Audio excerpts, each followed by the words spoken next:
to the Good Morning Show. I am Will Sutton, and yes, it is Hump Day Wednesday. That laugh you hear is none other than Ro Brown. I'm Will Sutton, and I am blessed that the Lord woke me up, blessed me with yet another day to walk on his good earth and see what good I can do, planted my feet on the floor and got me over here to our Black Talk radio station. And what a beautiful day it is. Yes, it is. Indeed, it is. Another beautiful How are day. you, William? A series of beautiful days of different types. We had that Monday with that nice brisk wind, more sunshine. And yesterday we had not as much wind, but a little cloudiness, but not cloudy. So enough that the sunshine was shining through. I would think that we would save some of this for Jazz Fest weekend.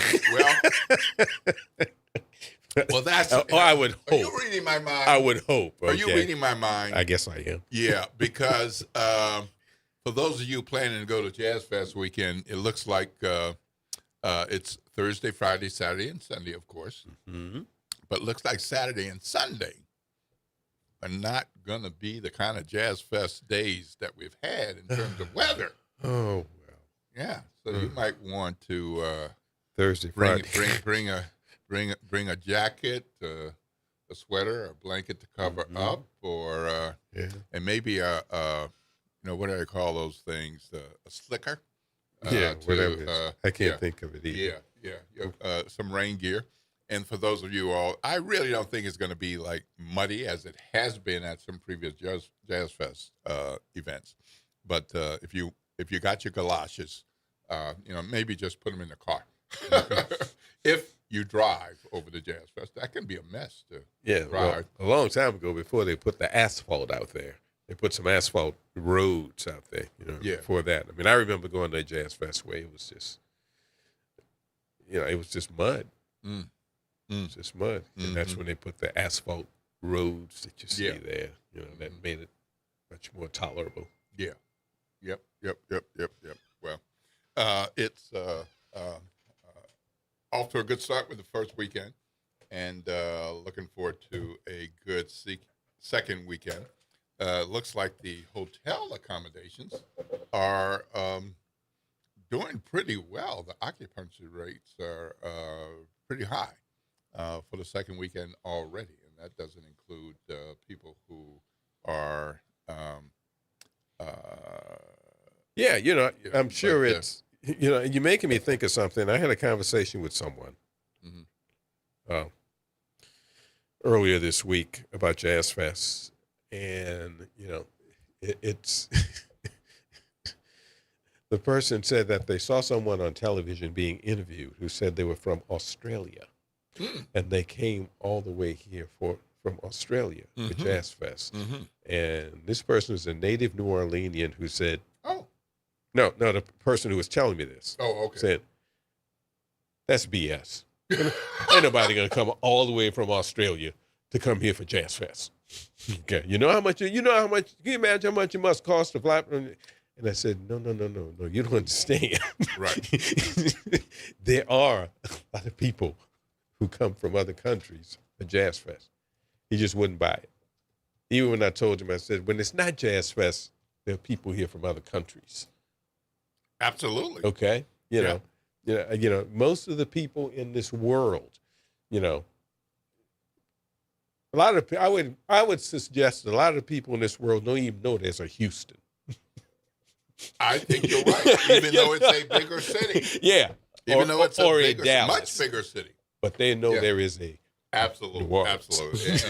And along those lines, I went to the New Orleans Book Festival at Tulane University some weeks ago. Wonderful event, free. They do incredible work with that event. Yeah. And of course, you have the lines for the better known people, sure, and all. And my wife and I were in line, and then we got rushed in and got some seats. Woman sitting next to us was there from London. Mm-hmm. Yeah. London. Yeah. And she said, why? She said, I love people talking about books. I read some, Mm-hmm. but I love being engaged with smart people Yeah. who know a lot about whatever. Mm-hmm. And I pick a few books. And I like to travel the world going to book festivals. Okay. Yeah. And so she figured she'd try this one out, and she said she'll be back. Good. And why? Because of the book festival and because it's New Orleans. Yeah, exactly. Yeah. Right. So, Yeah, there are people from Australia here, because it's Wednesday. mm-hmm. They're not here because it's Jazz Fest. Yeah. Well, I took a quick look, and the round trip tickets from Australia to New Orleans right now, which is, that takes some consideration as Jazz Fest time, going for about $1,100 to $1,500. Okay. Yeah. That's a chunk of change. Yeah. Mm-hmm. Yeah. But they do it. Yeah, but when you consider that you spend $300 to $500 to go from here to New York or Chicago or Phoenix or I mean, it's not too bad. So, well, there's lots of stuff going on in our city, our nation, and our world, and we're going to be touching on some of those things today. One of the things that I certainly didn't tickle my fancy, but it's an interesting development, is that the University of New Orleans is planning to raise their tuition. So they're moving to the LSU system and coming with that cost savings. They need some more revenue, so they're going to raise the tuition. So we'll Are you take surprised? well, Are you surprised? No, you're not. No. You're not. No. But so we're going to take a look at that along the way today. And I want to tell you, for those who missed it, we're going to have judicial candidates. We're expecting to have judicial candidates for criminal court J. Andre Godin, John Fuller, attorneys who want that seat.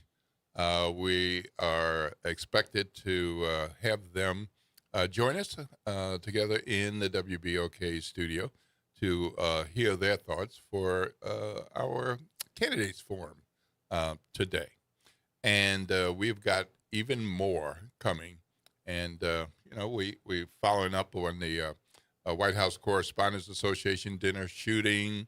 We have the King Charles is visiting, and he has some interesting things to say about the relationship with the United States and his nation, though he's in our country and in Washington, D.C., and visiting with Donald Trump. He had some things to say about that.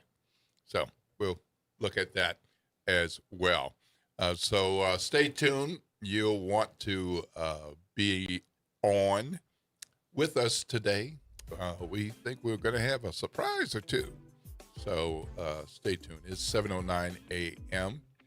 This is WBOK, and it is school day. School day on this Hump Day Wednesday. So please drive safely. Make sure our kiddos and our babies get to where they are going so they can get into those schools and get into their seats and get their education. Shout out to the assistant principals on transportation duty and the bus drivers. Thank you for helping the kids get where they need to go. We will be taking calls at some points during the show. And what is that talk line number, Ro? The number to call is 504-582-9422. This is WBOK, 12:30 a.m. What New Orleans is talking about all day long.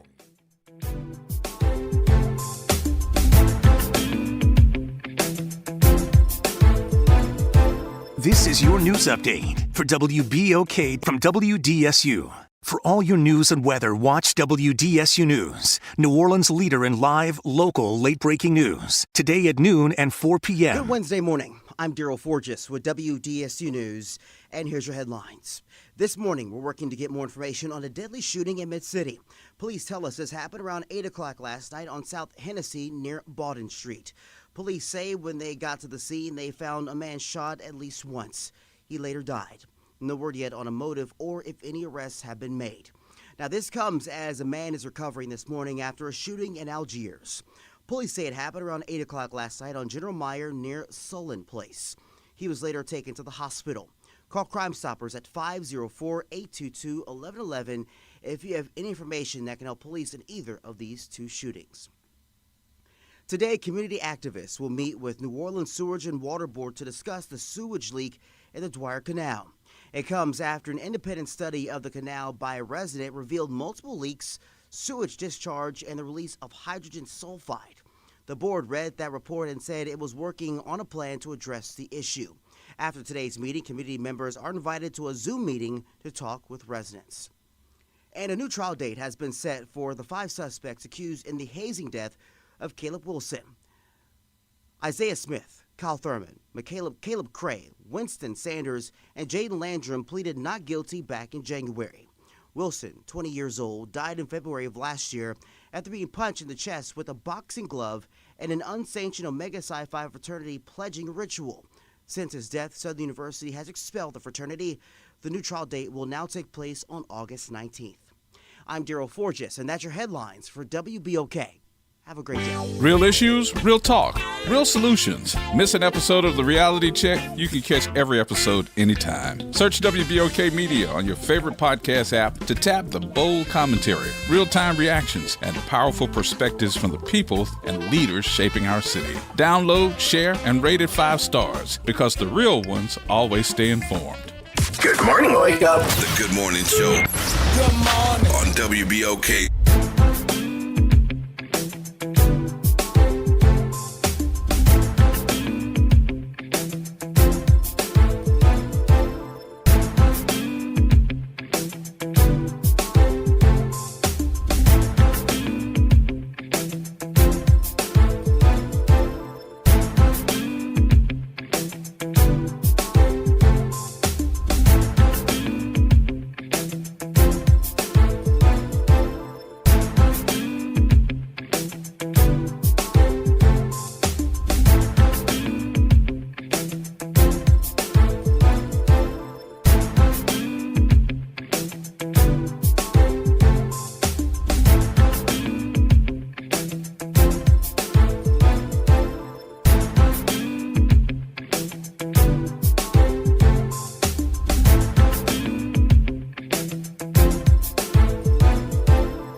Good morning, New Orleans, and welcome back to the morning show. I'm Will Sutton. I'm here with Ro Brown.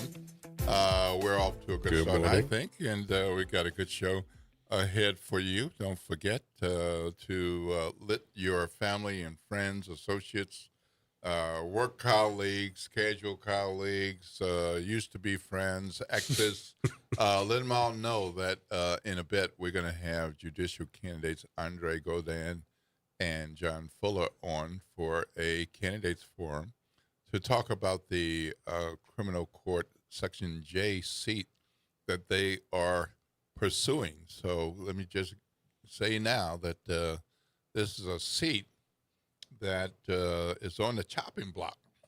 So I don't think either of these gentlemen like the idea of having a term of a few months. Yeah. Who doesn't want a full term? But based on what the legislature is doing right now, the election will continue. There will be a winner, but the winner will be sworn in and take the office. But based on the legislation as it's drafted now, the seat will go away December 31st. Go away December 31st. So, whew. Well, I mean, first question I would ask would be, how does it feel to know Yeah, well, that Well, you get a chance. This possibility. Yeah, you'll get a chance. There's a possibility. You'll get a of- chance. You'll yeah, get a chance. a Yeah, strong they'll- possibility. Yeah. Yep. So, some further context in what I would call normal times. By the way, I wrote about this. It's online at NOLA.com if you care to take a look. And it'll be in the paper tomorrow. At least that's the plan. But in normal times, if there's a special election for a judicial seat like this one, candidates would run, whether they're two or more, to fill the unexpired term for the May 16th election. And then in the fall, that incumbent could choose to run for the full-time tenure, and other candidates could run for that as well. But the way the legislation is written, there will be no seat to run for at that point. So at least not a Section J. So real different situation, but I encourage you all to listen when we have the candidates on, and I encourage you all to vote. It's too late to register to vote for this particular election, but you can do things like get your mail ballot and make a plan for early voting or voting on Election Day. So those are some things that you can do. Don't forget, my column about this is on NOLA.com, and you can take a look at that. Now, there are some other things that are shaking and all, and we are looking at some of these other things that are happening. A man was declared dead in Mid-City with a shooting. This was in the 500 block of South Hennessy Street Tuesday night. The officers responded at 7:55 p.m., found an adult male with at least one gunshot wound to his body, and the paramedics declared him dead at the scene. That's according to Chad Collar, my colleague at the Times-Picayune.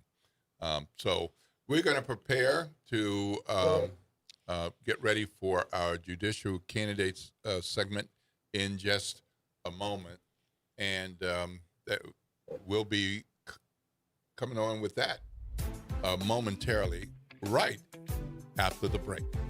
So there will be an opportunity for calls. I do want to be clear that anybody who calls, this is not an opportunity for statements or attacks. It's an opportunity for questions. And the questions must be for both candidates, not one candidate. So just want to get that out of the way. I'll repeat that along the way. And if you do call and you're on hold, don't be offended, because we want to hear from the candidates first and hear much of what they have to say before we even consider taking a call. So the calls are a possibility, depending on our time, and you have to be on point with what we're asking for the type of call. What is that phone number, Ro? 504-582-9422. That's 504-582-9422. This is WBOK 12:30 a.m. What New Orleans is talking about all day long.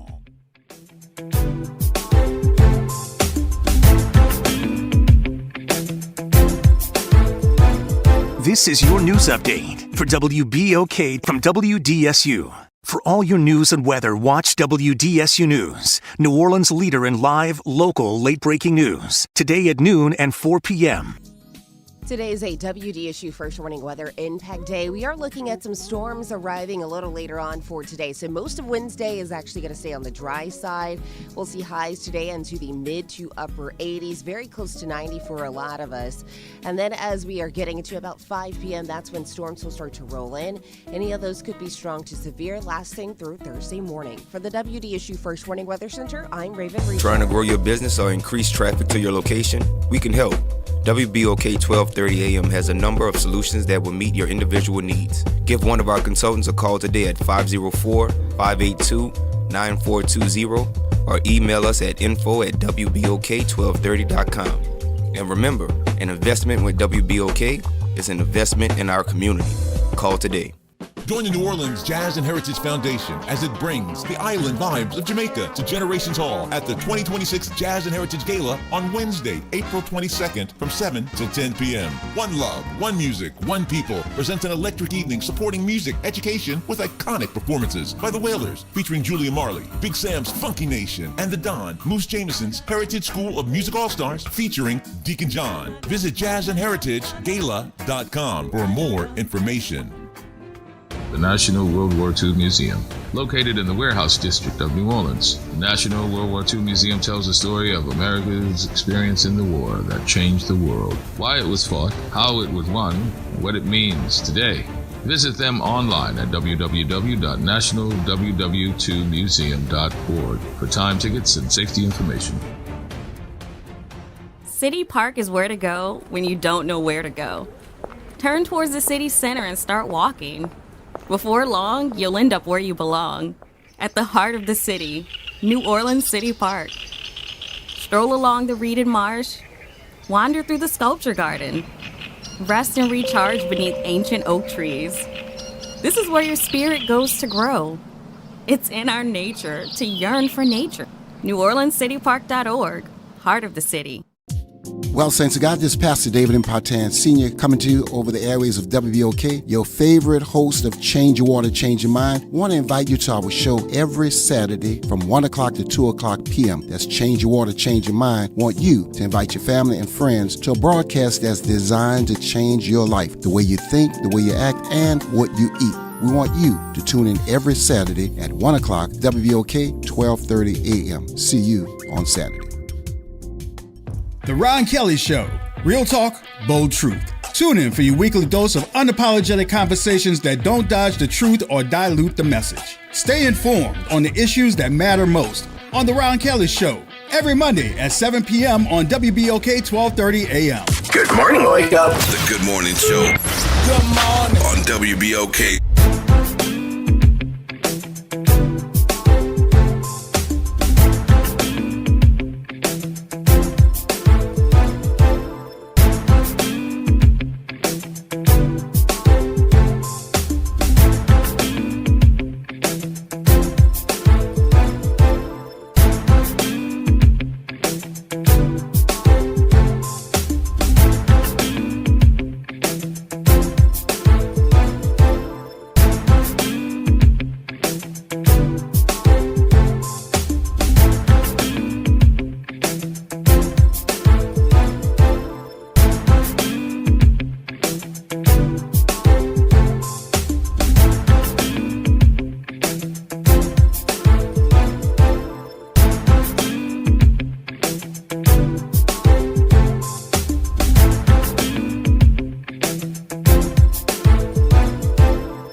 7:26 a.m. And that means if it's a school day, the school zone speed limits are still in effect, 20 miles per hour. So you're around our schools. Please go slow. No 41, and I was slowing down, officer. It was only 32. Nope, 20 miles per hour around the schools. Protect our babies and kiddos so they can get the education that we need. Before the break, we told you that we're going to have a candidates forum with judicial candidates, Andre Godin and John Fuller, who are competing for the criminal court Section J seat. And that is the seat that Judge Daryl Durbiny held for about 22 years. And he retired last year, opening up the balance of his term. So that term ends December 31st. These gentlemen are competing to fill that seat. But of course, the Louisiana State Legislature added a bit of a wrinkle. And that wrinkle is that there's legislation being considered right now that would abolish the very seat that they are running for. Anything can happen between now and the end of the term or through this week or into next week. But as it's written now, this seat would does not prohibit the election from moving forward May 2nd through 9th with early voting and May 16th with the election day. And the winner would be sworn in and take on those duties. But those duties would end December 31st.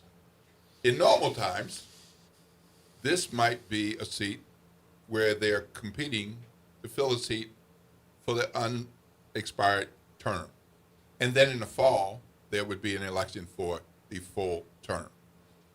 But the way the legislature is looking at this right now, that's not what the plan is. So just wanted you to have some context about that as we go into conversation with John Fuller and Andre Godin. Good morning, gentlemen, and thank you for coming to WBOK. Good morning. Thank you for having us. Good morning, Will. Thank you for letting me be here. Okay.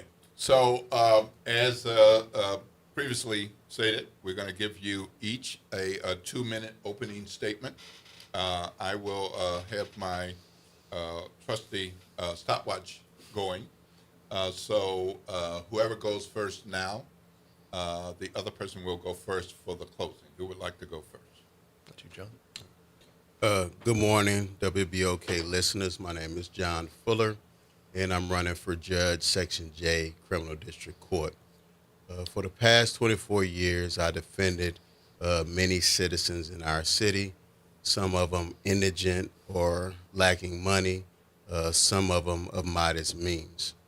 And during the course of that representation, I've adopted a holistic approach where I encourage my clients, in addition to taking accountability, to further their education and to seek their entrepreneurial dreams.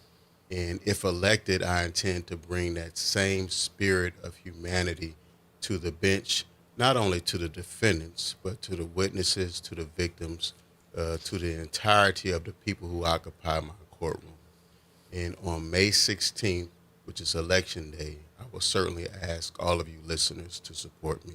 Thank you. All right. Thank you. Appreciate it. Mr. Godin. Good morning. My name is Andre Godin, Jr. I am also running for Criminal District Court Section J. I've been a prosecutor at the DA's office for about 15 years. I grew up in New Orleans, went to De La Salle High School, Tulane University. My dad is a civil defense attorney. My stepmom works as a civilian investigator with the NOPD and their sex offense registry unit. And then my mom lives over in Atlanta, over in Capitol View, your neck of the woods, as a community health advocate for Morehouse College's School of Medicine. My time in New Orleans has been transformative, and my time at the DA's office gave me the opportunity to see how having smart policies could change the safety and security and the ability to thrive in many of our neighborhoods. I've been using data to try to direct interventions that aren't just police and prosecution based, but actually try to resolve some of those underlying issues, whether it's fixing street lights, towing away cars, fixing blighted property, having targeted enforcement that gets apartment complexes and corner stores clean, but using data in a smart way to make our city safer. I want to take that same approach over to Tulane and Broad. I want to use data in the smartest way possible, not just to fix one courtroom, but to fix one courthouse, to get some of those systems problems squared away so that we can make sure that we understand what judges are doing over there, we can make sure that we have racial equity, and we can make sure that we're moving forward, not just standing still. Okay. Thank you, gentlemen. So, let's start with, it's not even an elephant in the room. It's all over the news, darn near daily, multiple times a day and across the week. You are now running for a seat that it's clear the state legislature at this point intends to abolish, and the governor said if it gets to his desk, he will sign it into law and the seat would go away. Mr. Fuller, how's that working for you? How are you looking at this? What's your context for pursuing a seat that you now know is intended to be abolished? You have up to 2 minutes. All right. So during the course of my career at the courthouse, there have been numerous efforts to consolidate the courts. There was a successful effort to consolidate the sheriff's offices. At one point, there was a civil sheriff and a criminal sheriff. And oftentimes in the past, with the exception of the sheriff's office, oftentimes in the past, those efforts have kind of abated. However, I will admit that this time it seems to be a little more serious, and it's a realistic possibility that the seat will be eliminated. However, it hasn't been at this time, so I have to continue to run as if I would be able to qualify for re-election in the summer. Okay, Mr. Godin. So the possibility of it being eliminated is very real. One of the frustrations I have, again with that data question that I posed earlier about how to be smart with our data, is that a lot of the arguments about elimination, consolidation, what have you, without taking an opinion on those arguments, they're all based on data. And we have to have an apples-to-apples comparison to make smart decisions about what size courthouse we need and what resources we need in the right place. And I think having a smart data program at the courthouse could have gone a long way to giving us that apples-to-apples comparison that our friends in the press, our members of the public, and our experienced lawyers could all have to be able to see that problem for what it actually is. When it comes to this maybe being a 6-month job, I'm not running for the job. I'm running to solve a problem. I'm running to fix what I see as a systems failure over at Tulane and Broad. And if I can achieve that in 6 months, and I think at least on the data side of things, I can make serious progress, then that's a job well won. Okay, thank you. But for both of you, it costs money to do this, right? To Yes, run. I yes, mean, quite a bit. I mean, how does that strike you? I mean, does it feel like it's wasted? So I literally reached out to one of the people on the other side, and I asked her, I said, well, would you consider adding something to the bill where Andre and myself at least get some of our money back? Okay, all right. I literally asked somebody that, because you have people donating money, things of that nature, and they may feel that they were shortchanged. It's not just the candidates who loan themselves money, but there are people who contributed to us who may also feel as if they're getting the short end. So go there. And they are. No, I same boat for me in the sense that I'm a public servant. Been a public servant my entire legal career for the people in New Orleans, and I don't have a private firm or a civil practice side hustle.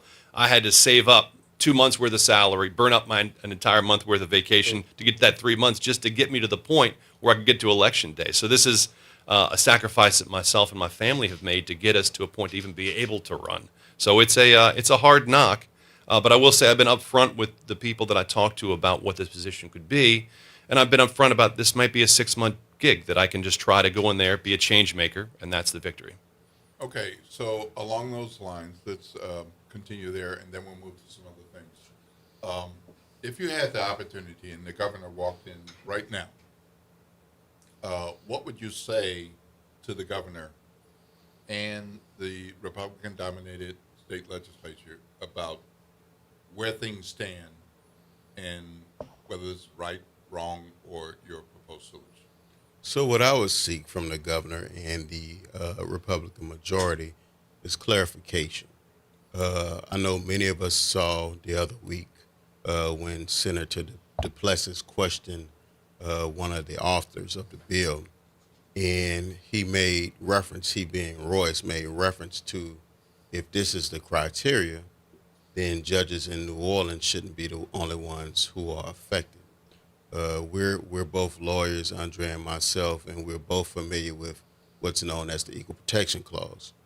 And if the criteria that the government is using to justify this action should affect more places than New Orleans, but they're only targeting New Orleans, I would ask the governor to explain to me how that is not an equal protection violation. So I would seek clarification because I'm honestly confused as to why, based on the criteria suggested in Baton Rouge, as to why New Orleans Criminal District Court is the only place that appears to be affected. Mr. Godin, what would you tell the governor? Well, there's been some very interesting studies conducted by the Metropolitan Crime Commission and recently by the Bureau of Governmental Research, looking at that data, looking at the apples-to-apples comparison between Orleans Parish and all the other sister parishes across the state. And one of the things they've pointed out is that there is not a data basis for some of these contentions that are being used to justify the current legislative package. I was there on the steps next to Calvin Duncan when he got sworn in front of Tulane and Broad, and I got to see what I thought was a historical moment happening live, just 15 feet in front of my eyes. One of the most popular politicians in recent memory in the city of New Orleans, 68% of the vote supporting. And the idea that the governor has not been more conciliatory or more engaging with the fact that the democratic will of the people of New Orleans is being undercut, regardless of your opinion about the right size of the legislative package, is being undercut by what's happening in a faraway land of Baton Rouge, reaching all the way down here to New Orleans and taking away the political will of our people. And so I would question about how he wants to relate to his people, right? He's the governor of the entire state, how he wants to relate to his people about what this means for our democracy down here in the city that care for God. So, in 2 minutes or less, what should voters consider as your key qualifications and why you and not your opponent, Mr. Fuller? In terms of my key qualifications, as I said in my opening, I have over 24 years experience defending young men and young women in this city and around the state. In addition to that, I've tried over 300 criminal jury trials, over 200 criminal judge trials.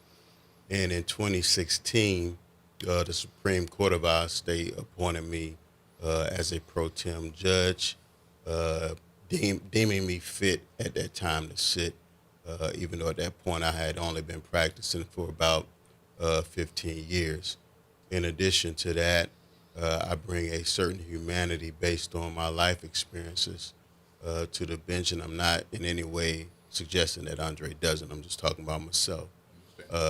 Grew up in a lower middle income environment, and when you grow up in that kind of environment, if you don't learn anything else, you should learn humility.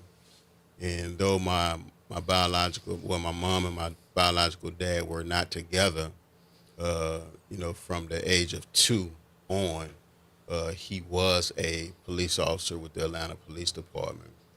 And that taught me the value of law enforcement. That taught me the humanity that most officers carry. And that certainly taught me to respect law enforcement, which, essentially enables me to be fair to both sides.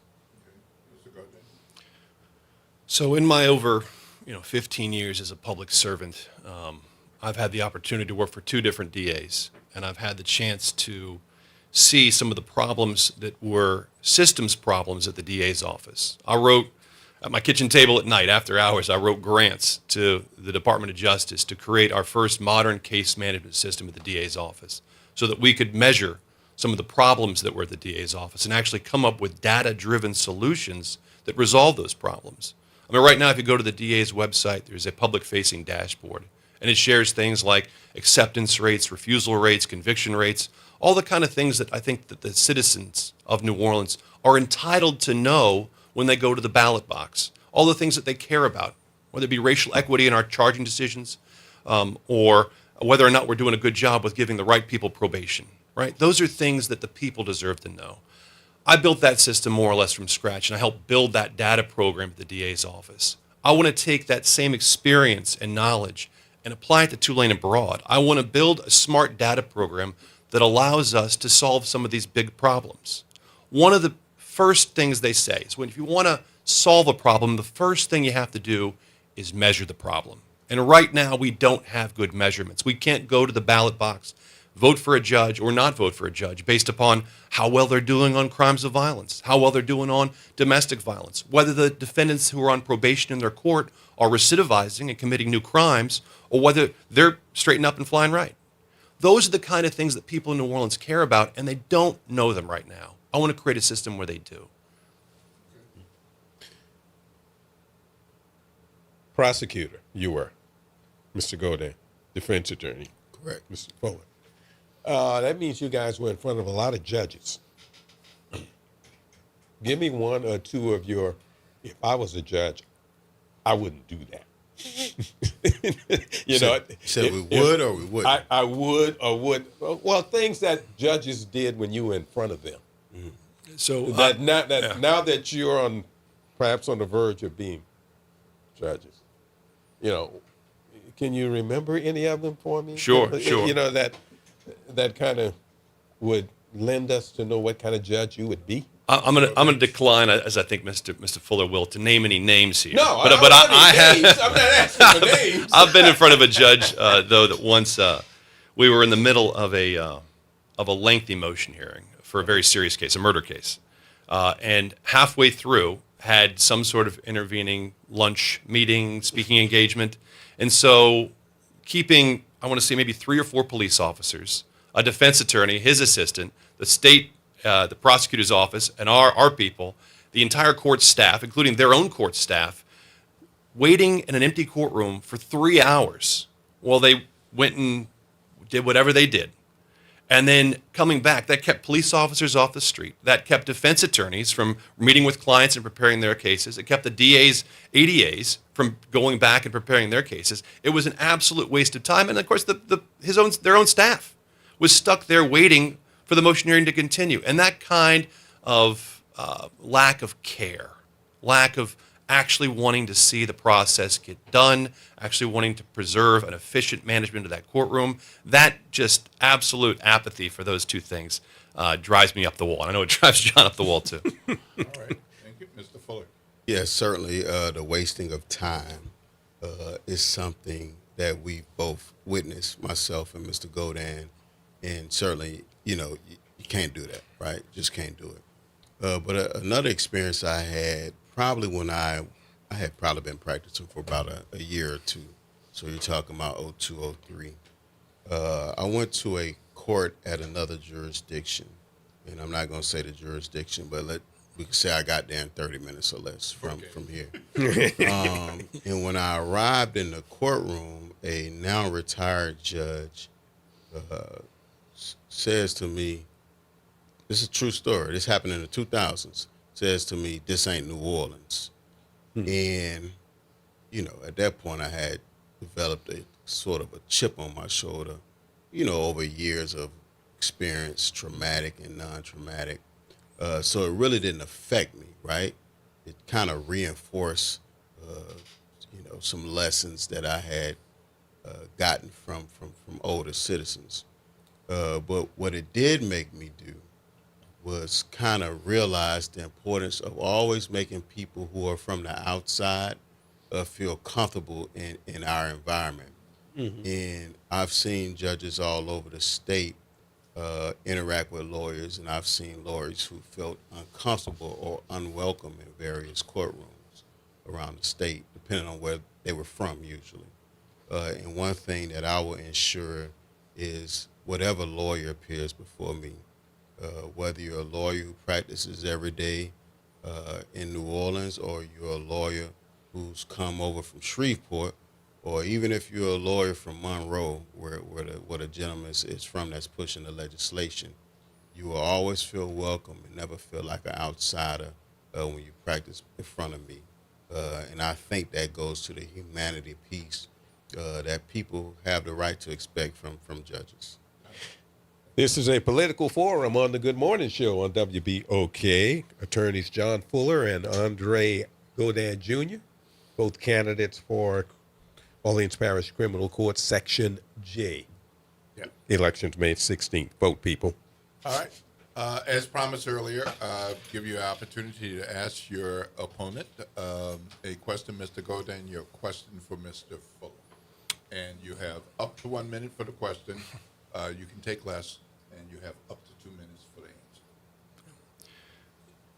John, we've done a lot of these forums together, and you've heard about my big three things: about getting data squared away, about building a behavioral health court, and about building faith in community-based reentry programs as being how I try to solve some of the systems failures at Tulane and Broad.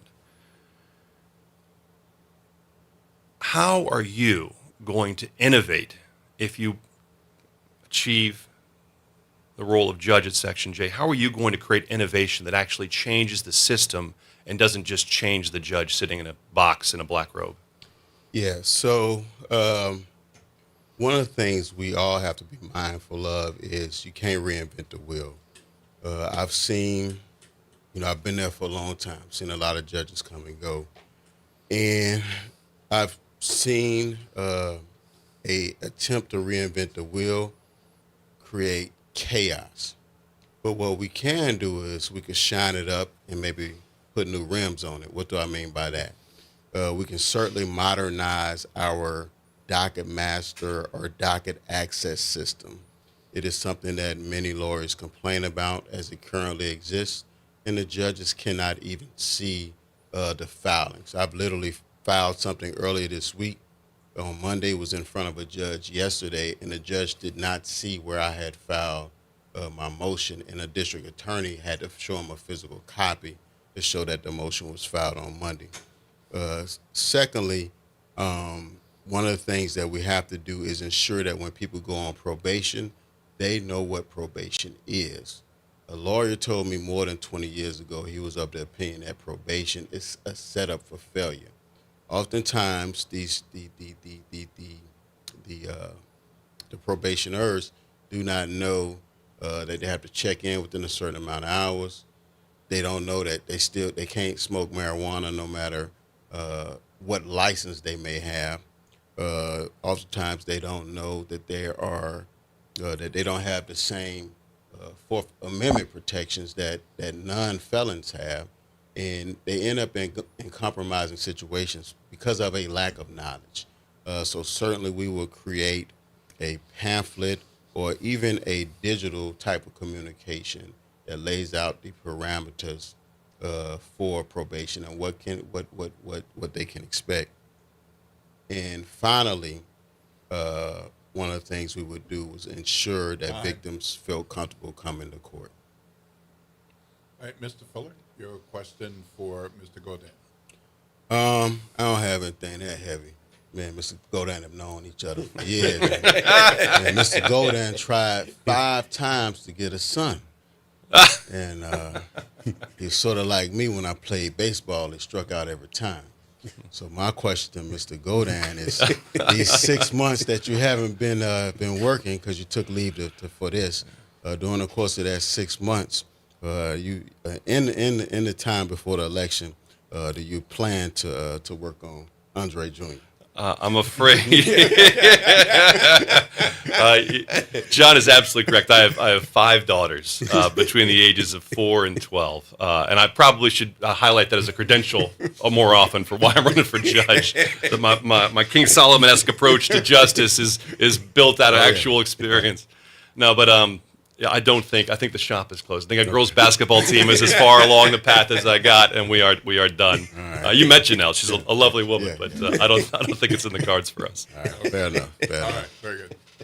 Mr. Rowe, what's that talk line number if somebody wants to give us a ring? But keep in mind, if you do, your question should be for both candidates and not for one. This is not an opportunity for an attack or for your statements about why you should be judge.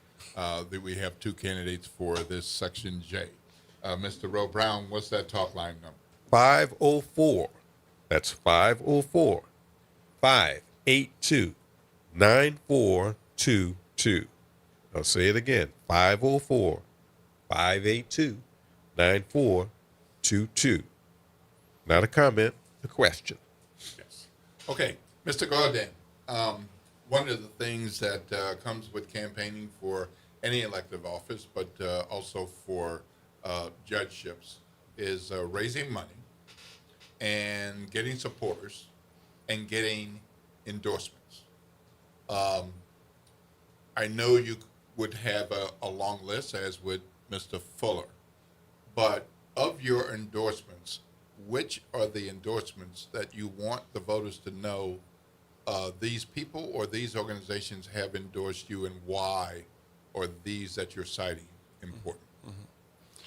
So I was very proud to receive the Alliance for Good Government endorsement. That's a group that prides itself not on being partisan, but looking for people who are making good public policy. And I'm very proud of receiving the Alliance's endorsement. The other one I'm equally as proud of is the New Orleans Bar Association's attorney poll. That's attorneys that practice at Tulane and Broad, at civil court, who know the system, who know the system's failures. And when given an opportunity to look at my platform, selected me at the rate of 64% to Mr. Fuller's 36, almost 2 to 1. And that is something I'm very proud of, because I don't have the name recognition. I don't have the covers of newspapers where I'm representing famous defendants in big cases. I'm just a hardworking public servant. But when you look at the policies, they overwhelmingly chose me.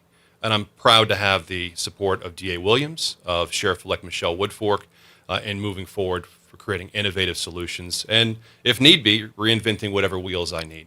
Okay, thank you. Mr. Fuller.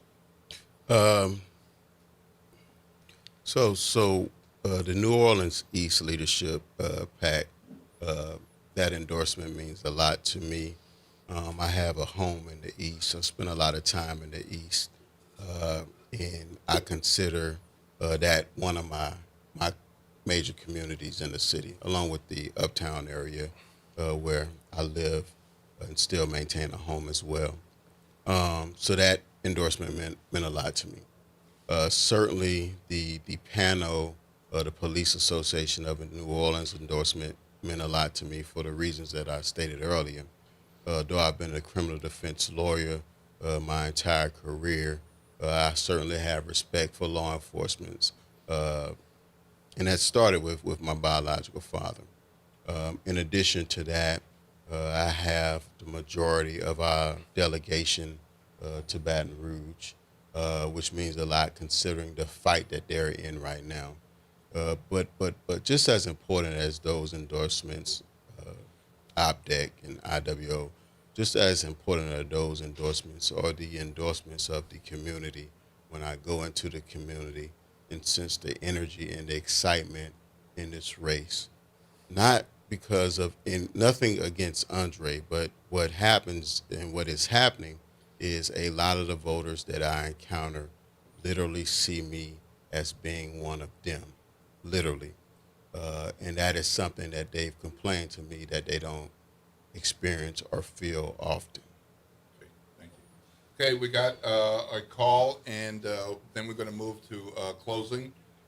Because of time, we're going to have to move that to 1 minute closing. As slow as I talk, I thought you were going to stretch it out to 3. Okay.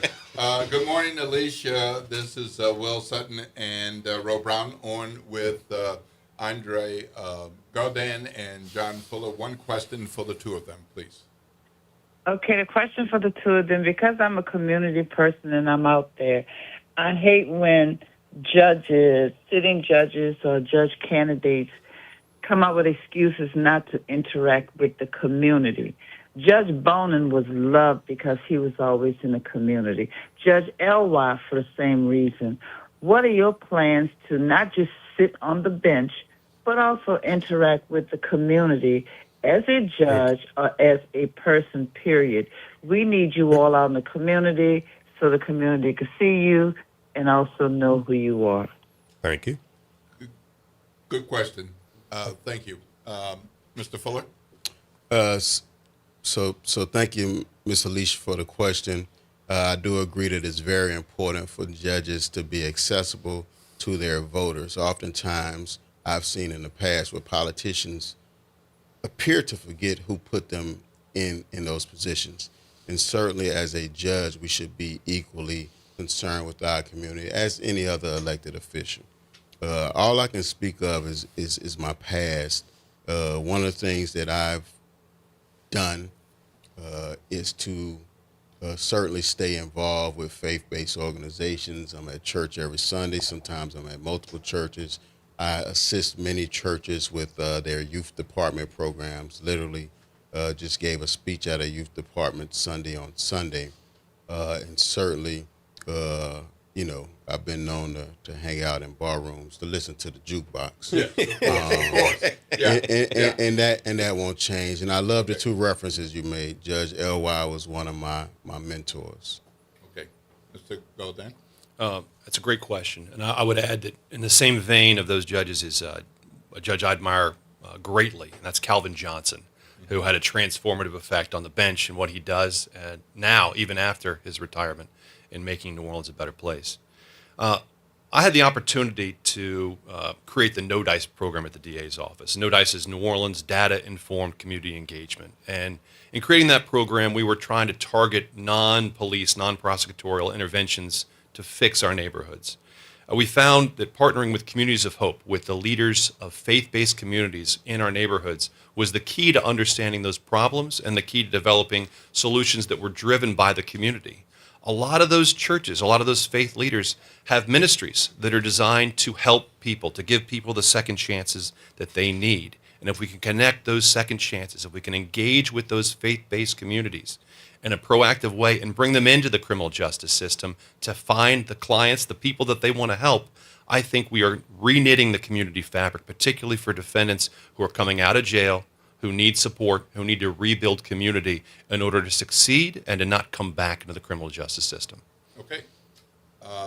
You each have a closing statement. You went first at the beginning with the opening. You have the opportunity to go first now, and we're going to have to go with 1 minute. All right, I'll do my best. You've heard me talk about data. The other two big things I want to talk about very quickly are developing a dedicated behavioral health court and that community and faith-based reentry. We have a mental health court over at Tulane and Broad right now, but it's really drug court track 5. You have to be suffering from an addiction and also have a mental health issue in order to get the mental health services that we need. At the DA's office, I created our mental health diversion program. I saw the great success we could make by actually putting people together with the care, the treatment, the medication that they needed. We should have that at Tulane and Broad, too. We should have a dedicated behavioral health court that actually helps people resolve those undiagnosed, untreated, under-medicated issues. So it's the other big tentpole is laying that foundation to create a behavioral health court and then partnering with faith-based communities and ministries to do a faith and community-based reentry. I'm proud of my service at the DA's office. I'm proud of my time as being an innovative and insightful prosecutor. And while that may be a dirty word for some people, I think that our public service is extremely important and valuable to seeing how we solve our community's problems and increase public safety. Time. Mr. Fuller. In terms of qualifications, Mr. Godin and I have similar resumes, even though I've been practicing long. We both know where to find a bill of information in the record. We both know which statute applies to which crimes, and we're both open to innovation. So what separates me? During the course of my life, I've had some experiences that Mr. Godin will never have. I've been racially profiled in 3 different states. I've been the named defendant in an action to get me disqualified, not by Mr. Godin. Somebody else tried to disqualify me. And that experience resulted in a trial And that trial gave me new insight as to what it feels like to be a defendant and the impact that a judge can have in ensuring that a litigant understands every step of the process. So though our resumes are similar on paper, I have some personal experiences that I think distinguishes me from Andre, and certainly will make me suitable to sit in Section J of Criminal District Court. Okay. Thank you. Thank you both for joining our WBOK family of listeners this morning. Thank you for offering yourself for further public service. Thank you for continuing your campaigns for a seat that may or may not be there come January. And thank you for sharing your time, sharing your knowledge about the court system and wanting to make our courts better. Appreciate your time with us. We'll be staying in touch. I know our WBOK family of listeners will want to hear more between now and May 2nd, when early voting started, and now in May 16th, when the general election day is being held. So thank you very much. Thank you. All right. We're going to take a quick break. And then, on Monday, we were talking about a number of things, including the White House Correspondents' Dinner, that Baton Rouge Mall shooting. And, on Monday I said, we really should hear from the governor. Well, guess what? After the break, we're going to hear from Governor Jeff Landry. Go ahead and text your folks. Make those calls. He's going to be on the line. This is WBOK 1230 AM, what New Orleans is talking about all day long.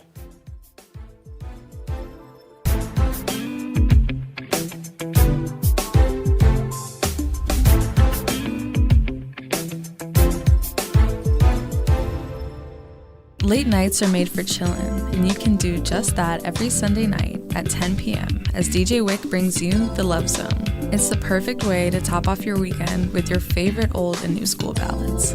So sit back, relax, and let DJ Wick take you to the Love Zone on WBOK and on the World Wide Web at WBOK1230.com.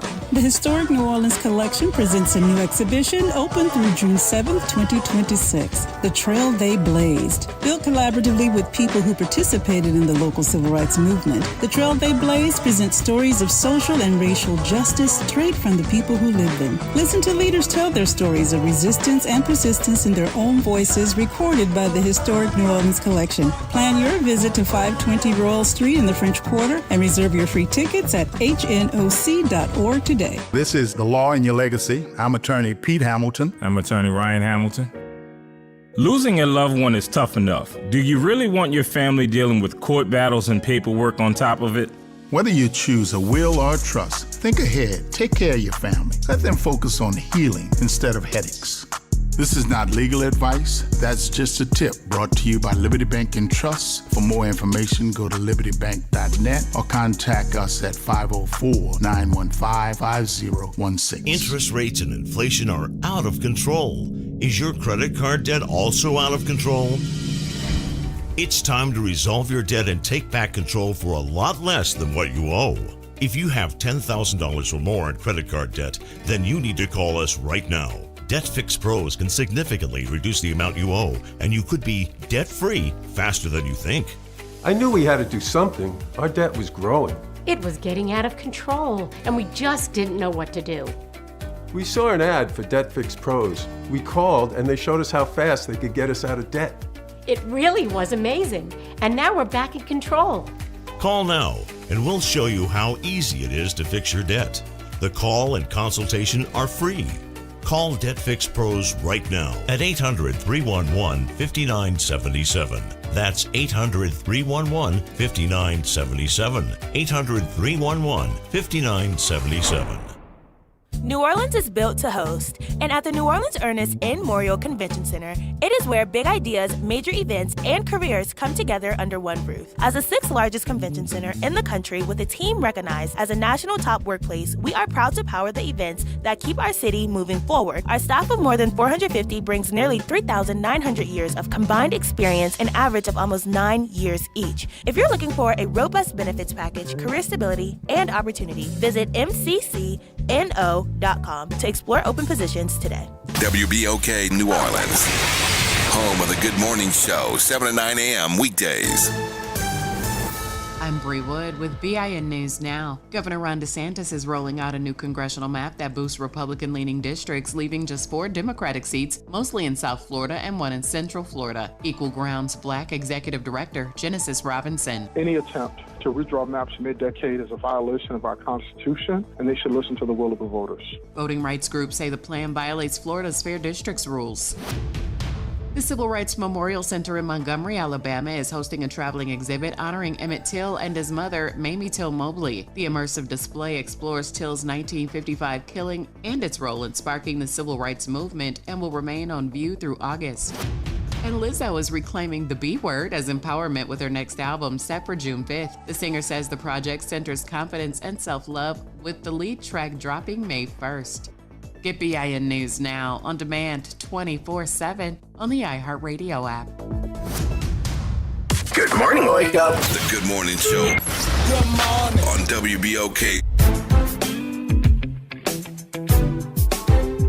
Good morning, good morning, good morning, good morning, New Orleans, and welcome back to the Good Morning Show. Whether you've been in tune with us since 7 o'clock, 7:02, 3, 4, 5, 6, 7, 8, 20, whatever.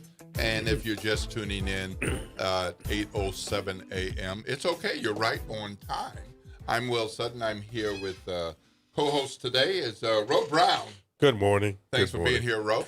And, Thank you for having me. As promised before the break, we're going into conversation with the Louisiana Governor, Jeff Landry, to talk about a few things that we need to talk about with no one else except the governor. Good morning, Governor. You're on with Will Sutton and Ro Brown. Hello. Good morning, Governor. Oh, good morning. Good morning, Will. Good morning, Ro. I don't know. That was on our end. That was on our end. Sorry about that. Good morning. Good morning. How are you, sir? That's okay. How are you, sir? I'm great. Beautiful day in Louisiana.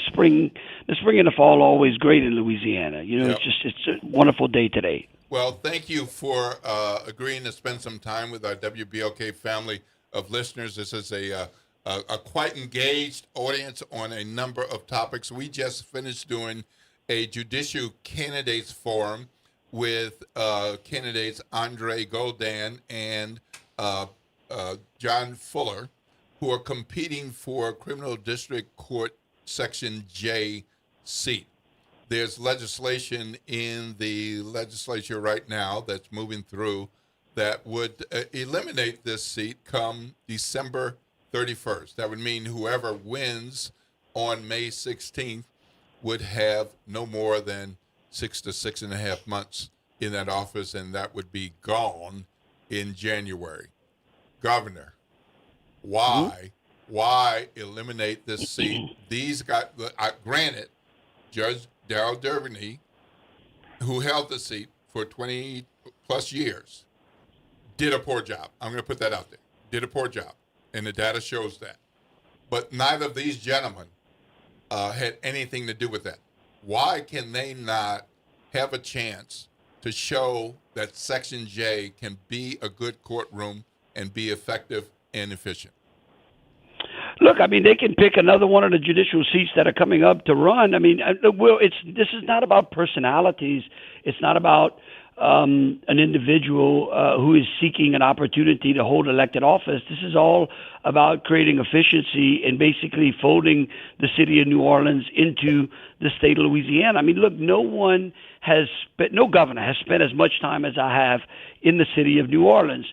I mean, we have really worked not only, a lot of times governors have, when they focused on New Orleans, they focused on the CBD. They focused on the French Quarter.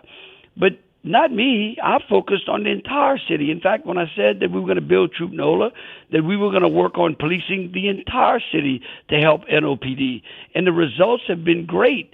Our communities are safer today than they were 3 or 4 years ago. I mean, murder rates are down 50%, carjackings are down 50%, armed robberies are down 30 or 40%.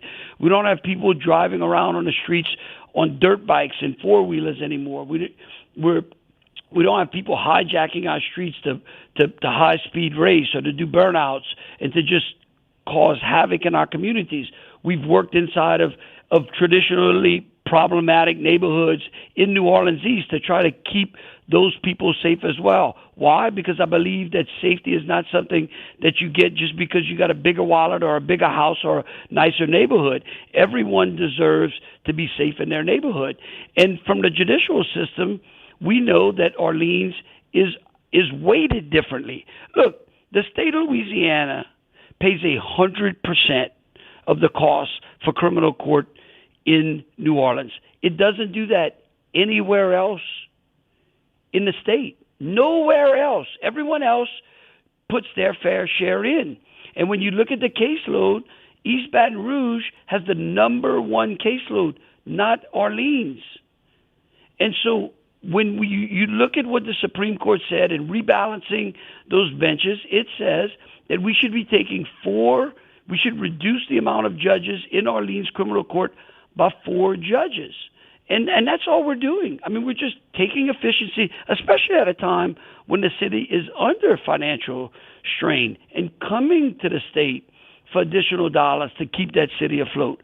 We want to make Orleans and Orleans Parish and the city the most efficient city so that those tax dollars that are spent in that city are stretched to the limit to help the people that need it the most. Governor, you mentioned Troop NOLA, and there's certainly ramped up prosecution with a number of those cases, and I think that's a good thing.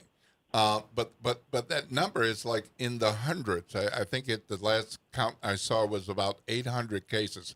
By reducing the number of criminal court judges, you are spreading it around fewer judges, and that's likely to cause delays and what people might call slow justice. Louisiana Attorney General Liz Murrill is prosecuting those cases now. There won't be as many judges to spread that workload and the workload coming from District Attorney Jason Williams. This does not sound like a good idea. Will, those judges are not working. They're not working. They are not working. That's what I'm trying to tell you. I hear it from all kind of lawyers. You go there in the middle of the day. They're not even there. Look, there are judges around the state that move big caseloads like what you're talking about in a much more efficient manner than what's going on in Orleans. Reducing the number of judges and then making those judges go to work, because you know what? They're paid for by the people that are listening, by their tax dollars. And it's time for them to go to work. Look, you talk about Derby's case. We cleared that docket in 6 months. We got judges out there that have a 50% acquittal ratio from the bench. Now, you think that 5 out of 10 people that Orleans PD or the state police are arresting are innocent? I mean, if I believe that, then I'd have an investigation done on those police officers. And let me tell you, look, if Orleans and the people of Orleans believe that they need more judges and they want to pay for them, they can do that. But I'm not going to allow the city of New Orleans to cause the state of Louisiana to have to put all of that tax money into that city in an unequitable manner. So we don't do it in Baton Rouge. We don't do it in Shreveport. We don't do it in Monroe. We don't do it in Alexandria. And so, quite frankly, all we're doing is bringing Orleans into the norm. So you definitely want to sign the legislation to reach your desk so you can get rid of this courtroom and others? And are you still on track to wait for the legislation to merge the clerk offices when 68% of those people who chose to vote in the criminal court clerk election chose someone, Calvin Duncan, to be in that seat? Because the term starts Monday, Governor. It starts Monday. And right now, that legislation hasn't reached your desk. It hasn't reached my desk, but if it reaches my desk, I'm going to sign it. Look, this is something that's been 50 years in the making. In fact, the mayor, some of the councilmen all supported a consolidation of the clerk's office. I'm not telling you that the timing is the best, but I don't get to pick the time sometimes. We all don't get to pick the time. And those 68% of the people voted because someone was on the particular ballot. But I can tell you this, they would much rather make sure that the city of Orleans is financial affairs in order, so the roads are fixed, the sewage system's better, the water system's better, and all of those things that are broken in that city can be paid for. And we have known for 50 years we've had a debate to consolidate those clerks' offices. And so, again, I'm not stopping him. He wants to run for another office. That's fine. In fact, when the single clerk that we're going to create, when that office comes up, if that gentleman wishes, he can run for that. He can run for sheriff. He can run for mayor. He can run for governor. He can run. I'm not stopping him from running. I do not know Calvin Duncan. I do not know him. Like, if I walked up to, I would not. So this is not, again, this is not personal. It's not personal to him. It's not personal to the two gentlemen that were on the air earlier. This is about right-sizing the city so that we can provide the services necessary to the people of that city who need it the most.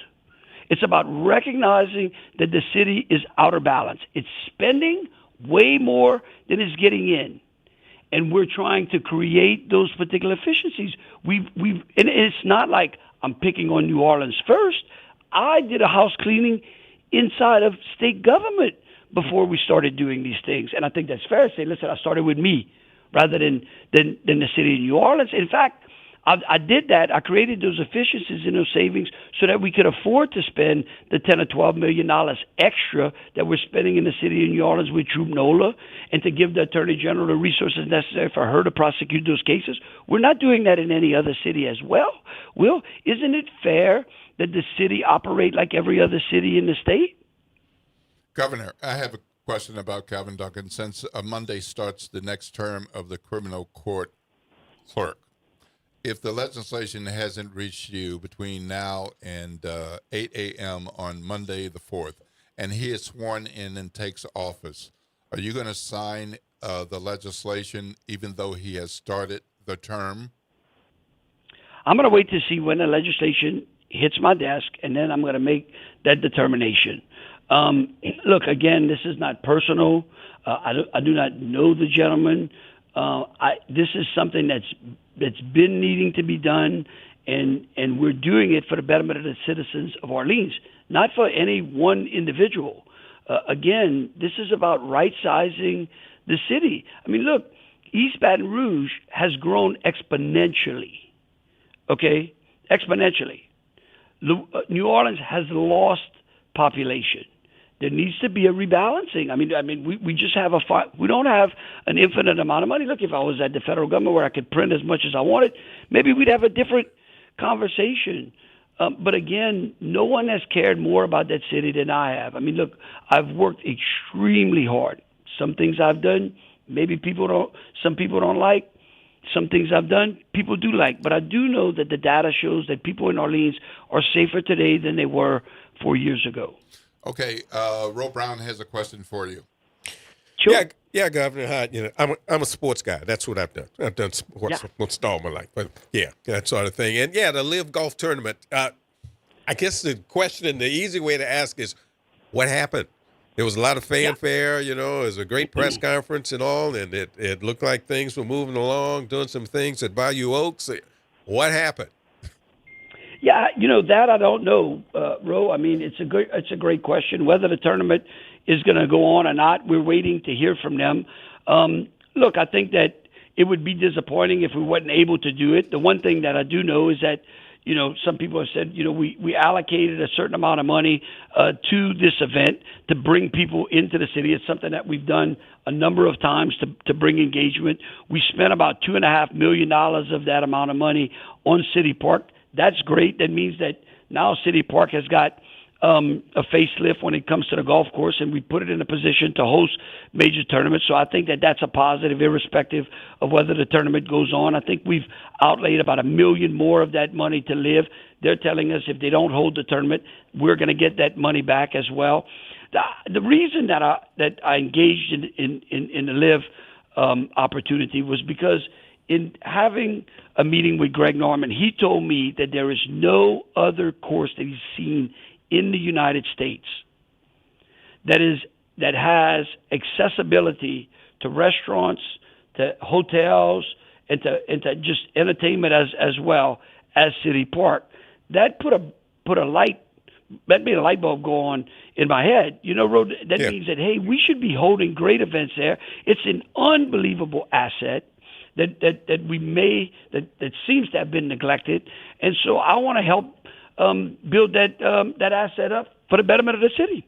Well, one of the reasons they gave is that they're concerned about the hot weather. It's pretty easy. It's pretty easy to look up what the expected weather is in late June in New Orleans. It sounds like maybe they should have gone to Seattle or even Chicago is hot that time of year. But the weather, Governor, doesn't that sound like you've been had? I mean, look again. If it doesn't come to pass, it certainly is disappointing. I mean, look, I've been in business long enough to know that all the business deals you do, you never bat 1,000. In fact, we pay some folks in the major league a lot of money to hit the ball 3 out of 10 times. I mean, a lot of money, a lot more than me, you, Ro, and Ro make. And so, if it doesn't happen, the good thing I think is that we at least spent some of that money inside the city to improve an asset that the citizens of Orleans and certainly the citizens of Louisiana can enjoy. I mean, Ro, don't you think it's an unbelievable asset? Yeah, I think it's an unbelievable asset. Will we get our money back, and is there still a possibility of something in the fall? Yeah. Again, I don't know that. But again, it certainly will not deter me from trying to have events out there because I think City Park is one of those assets. I think it's like a diamond in the rough. Mm-hmm. I mean, I think we can host some great events out there. And again, when you create more economic activity in the city, you give people more opportunities, you create more jobs, and you lift people out of poverty and you take them from dependence to independence. That's been my theme all along. Governor, you were attending the White House Correspondents Association dinner on Saturday when there was a shooting, and that made the news within a matter of minutes and has continued to make news each day. We may not agree on a number of things, but I am glad that you and your wife were safe and that no one that I'm aware of other than the suspect was injured. So I'm glad for your safety. But having experienced that shooting and having been on the scene after the Baton Rouge, Marlow, Louisiana shooting, doesn't it seem like we have a gun problem? And why is it that can you walk back the hug a thug idea that young people should be put away for life at Angola on all of the acres? Well, I mean, that's a lot to unpack. So let's talk about this. The White House Correspondents' Dinner, that violence was based upon political rhetoric from the left and the right. The one thing that I do appreciate is that me and you disagree a lot. But we still are very cordial. We're still very civil. I don't take anything personally. When we grew up, there used to be a deal: sticks and stones may break your bones, but words will never hurt. And I thought that was a pretty good thing. That seems to be opposite and bygone today. But I think that we engage in great civil debate. We can agree to disagree, and then we can move forward. So I think that today the political rhetoric has been turned up way too high. I believe that the president has unfairly been the target of many folks in the media. I think it really is true journalism that can actually bring that back to center, bring that back to some civility. If you want to unpackage the mall shooting, look, it's not the government's job to raise children. It's just not. In fact, if you look at the amount of money that we've spent, the government has spent, taxpayer money that we've spent trying to do those things. And what we get, more violence, more broken homes, more broken families, more particular issues. And so there needs to be, it's not a gun problem, it's a respect problem. It's about respecting authority. It's about respecting the rule of law. It's about respecting your neighbor. It's about not going into a common place, a public place, and deciding that you want to engage in a gunfight. I mean, that is a symptom of a bigger problem that we have. Okay? And look, some people talked about mental health issues. I agree with them. We had that shooting up in Shreveport. In fact, Sharon's Foundation is paying for 100% of the funeral costs to bury those poor kids that guy went in there and summarily executed in those houses in Shreveport. I've been saying that since when I was running for governor and when I was attorney general. We've got a mental health problem. We've decided back in the 80s and 90s, for good or for bad, and that's another debate that you can have with somebody else out there, we deinstitutionalized mental health in this country. We've turned our cities into outdoor insane asylums. It's a problem we have with homelessness. But again, if we don't start recognizing the underlying cause and at least be able to admit it, then I don't think that we're going to fix it. We can continue, to poke fun at each other or to disagree with those things that we say or to name call or whatever. Maybe you can say, well, name call and hug a thug. But it is true. We have had more complicity with those that have been arrested and charged and then convicted than we have for the victims out there.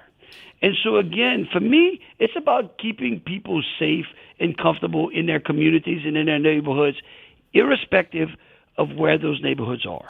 Governor, I agree with you about wanting to make sure that bad people, especially repeat offenders, are handled in a different way from our regular citizens. But, Governor, hug a thug that just seems over the top. And let me ask you this. January 6th. Was that? That's what I was going to ask. Hug a thug? The pardoning of all of those people, was that hug a thug, you think?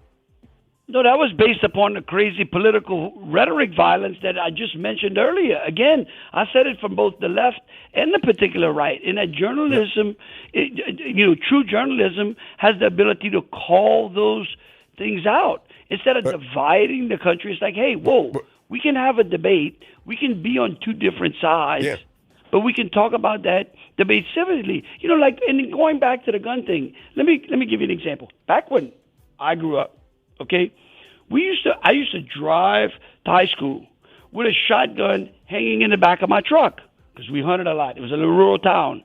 That shotgun never left my truck and committed any act of violence, none whatsoever. And so, again, we continue to focus on things that are basically the tools that people are using to commit acts of violence rather than dealing with the underlying issues. So again, two different things that we're talking about here. We're talking about political rhetoric that has driven people to the level of violence. And then we're talking about a breakdown of the family unit and the ability to raise children with common sense that you don't try to kill people. Look, I'll tell you something else. Thou shalt not kill.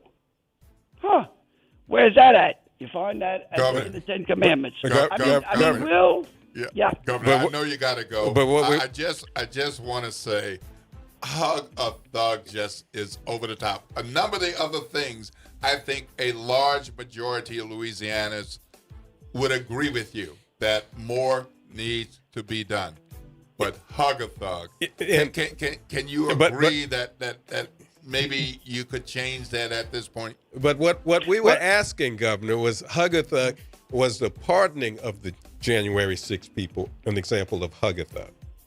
Okay, I see. That's Well, what we're asking. We're not asking. Yeah. Yeah, look, again, we could. I will do a better job. Well, I will tell you that. You know, if you think that's a poor judgment, I will try to do a better job. But the one thing that I have a commitment to do is to create a safe place for our people to be able to enjoy this great state. And so, look, again, I really appreciate y'all guys. I mean, look, this is the kind of dialogue and debate. You know me. We all call you on the phone and we can debate it. I love it. Right. But again, as long as we're moving forward and we're getting some good things done, I think we'll see how the legislative session closes, and then maybe you'll have me back. Okay. Just consider, Governor, 68% of New Orleans voters chose Calvin Duncan for an office that is due to start on May 4th. And we would like to see that happen. I appreciate that. Thank you. All right. Thank you. Thank you. Lord's blessings. Have a great day. Thank you. Folks, that was Louisiana Governor Jeff Landry on WBOK Good Morning Show. I'm Will Sutton with Ro Brown. It is 8:31. If you needed to be somewhere at 8:30, you're late. And upcoming, we're going to be talking about Give NOLA Day with Andy Copeland.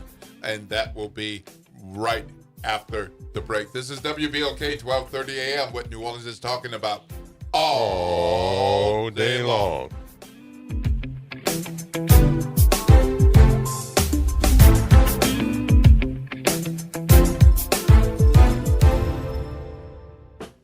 Join the New Orleans Jazz and Heritage Foundation as it brings the island vibes of Jamaica to Generations Hall at the 2026 Jazz and Heritage Gala on Wednesday, April 22nd from 7 till 10 p.m. One love, one music, one people presents an electric evening supporting music, education with iconic performances by the Wailers featuring Julia Marley, Big Sam's Funky Nation, and the Don, Moose Jameson's Heritage School of Music All-Stars featuring Deacon John. Visit jazzandheritagegala.com for more information. City Park is where to go when you don't know where to go. Turn towards the city center and start walking. Before long, you'll end up where you belong, at the heart of the city, New Orleans City Park. Stroll along the reeded marsh, wander through the sculpture garden, rest and recharge beneath ancient oak trees. This is where your spirit goes to grow. It's in our nature to yearn for nature. NewOrleansCityPark.org, heart of the city. Welcome to Chemical of the Month from the Community Scientist and Rise St. James. This month's focus is polycyclic aromatic hydrocarbons, or PAHs, formed when fuels like oil, gas, wood, or trash are burned. These chemicals can enter the air we breathe and settle into our soil and water. Many PAHs are known carcinogens, adding to the health burdens faced by communities living near industry. Learn how to protect your health at risestjames.org. Good morning, wake up. The Good Morning Show. Good morning. On WBOK.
back to the Good Morning Show. I am Will Sutton, and with me is Ro Brown.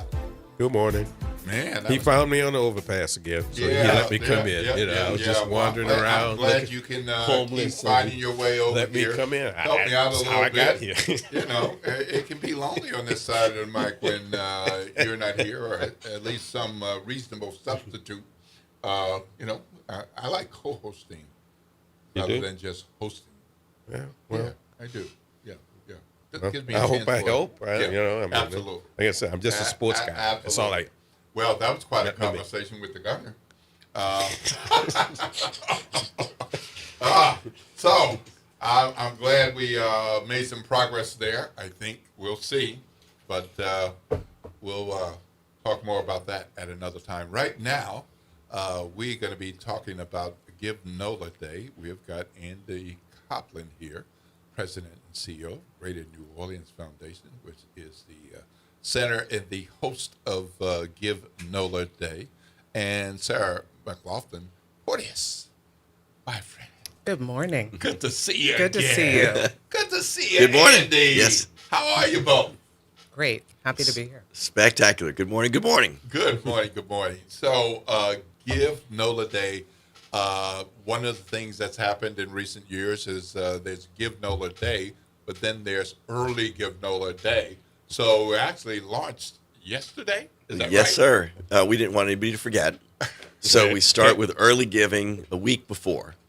And so folks could just go to givenola.org, find the nonprofit that you love, the one that's made a difference in your life, that you've seen in the community making a difference. And it's like online shopping. $10 is the minimum. Find as many organizations you want to give to as you can, or give all your money to one big organization. But this is the chance to show the whole world that the Greater New Orleans region is the most generous place on this earth and in this country. And every year the people rise up and they give generously, and they keep the fuel coming into those nonprofits that make such a difference in our community. So we got a number of parishes included. So I know we're based here in New Orleans, and WBOK is based here, and the Greater New Orleans Foundation is based here. But this is really a regional effort with about 12 or 13 parishes. Yeah, all right? 13. So Greater New Orleans, that includes the North Shore, includes the Bayou region, the river parishes, St. James, St. John, St. Charles, and then Metro New Orleans, Jefferson, Plaquemine, St. Bernard. And so you can go to givenola.org. You can search by parish, and they'll list all the nonprofits. You can search by the type of work, if you care about, mentoring kids or saving the environment or working on criminal justice reform, civil rights. Those are all organizations you can search by category and find the one you're looking for. Or find a new one that you've never heard of, read about them, and add them to your list. So, sometimes we're busy lives and working a job or two. Then you might say, I don't know if I can give. But I think there are moments when people can find $100 if they don't spend $35 at Starbucks or CC's on 2 or 3 drinks. And if you identify that $100, what you're saying is, if I'm wrong, correct me, you could divide that $100 and give to 10 different groups. That's right. $10. It's okay. You will accept on their behalf $10, or they can put the whole 100 into one organization, and it doesn't have to be where they live. So, a number of people in New Orleans, they're in and of New Orleans, but they might say, the country. Mm-hmm. So there might be a group doing some good work there that they might want to think about, and not what they're seeing every day. Am I close to correct? No, I just heard one of your sponsors, Rise St. James. Yeah. Right? So you've got lots of different organizations from all 13 parishes doing great work. And I think you just said it perfectly, Will, which is if you got $10, and that's what you can do, give $10, because that organization needs your help. If you can give 100, even better. Give it all to one, divide it by 10, divide it by 5, give $20 each to 5. Any way you want to do it, it's all those little gifts that make a big difference. Last year, we raised almost $7 million. The nonprofits are working 365, 24/7 on our behalf to create great culture, to create public safety, to create mentoring programs for young people. All of these organizations doing great work, and they need your help today. And you can give on givenola.org today. You can give tomorrow, but you got to give before midnight, May 5th. That's when the whole thing's over. Okay, that sounds like a deadline, Sarah. So with more than 900 organizations, More than 1,000. more than 1,000, More than now, 1,000. Yeah. Participating.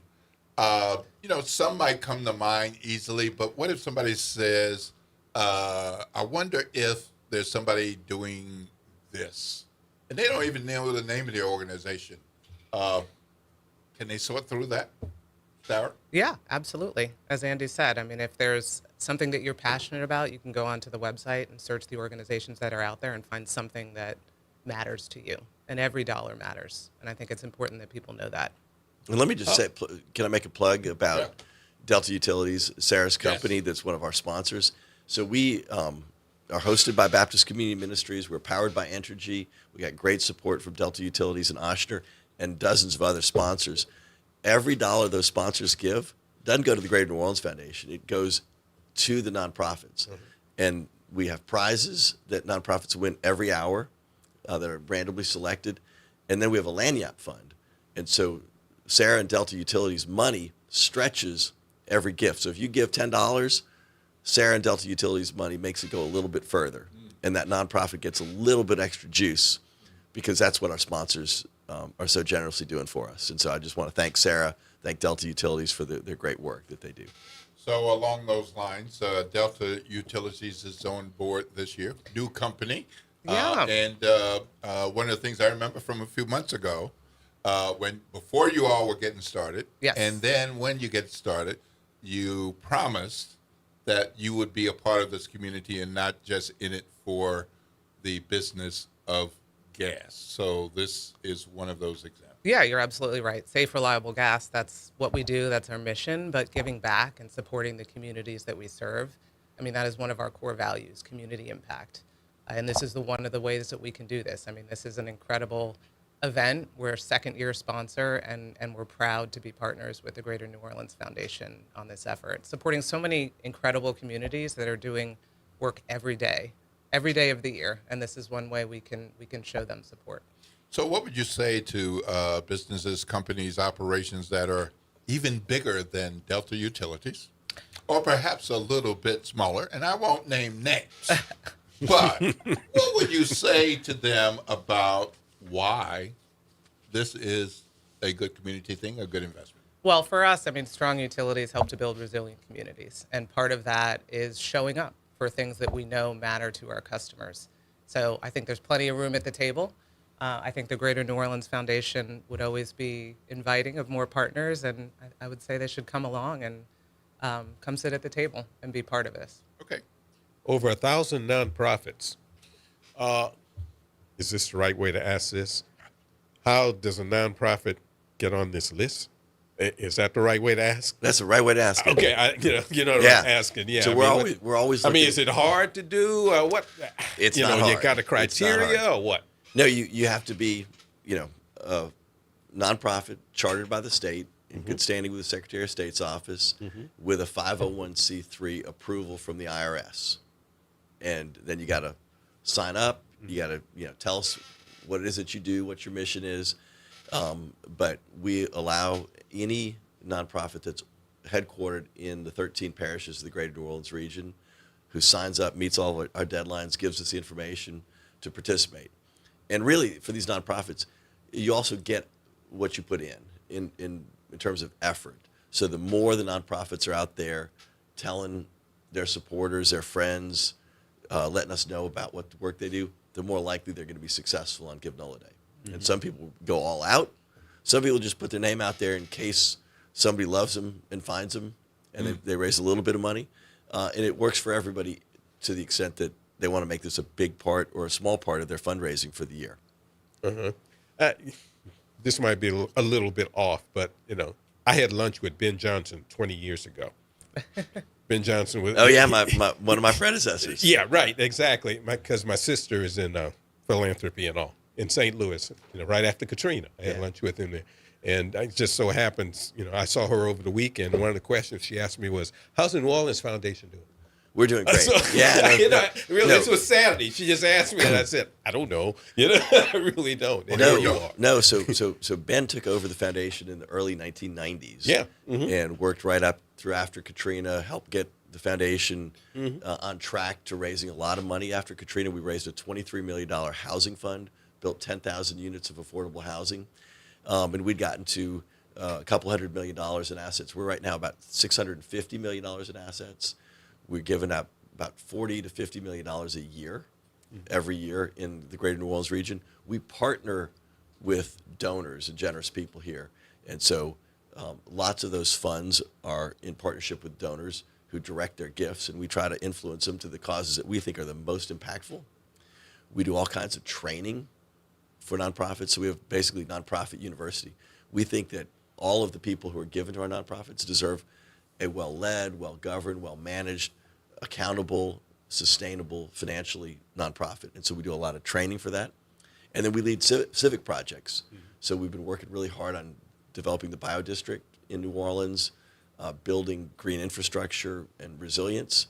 And we've got a workforce program helping us build a bigger middle class that includes everybody in New Orleans. So those are some of the things that we get to do. And we are standing on Ben Johnson's shoulders in doing that. So tell your sister it was a good move to become friends with him. All right. So as we move forward in the early giving, can you give us some context in recent years what early giving has looked like versus giving on Give NOLA Day? So let me give you this comparison. Over the years, voting has changed from election day to we really have to keep it on Tuesdays.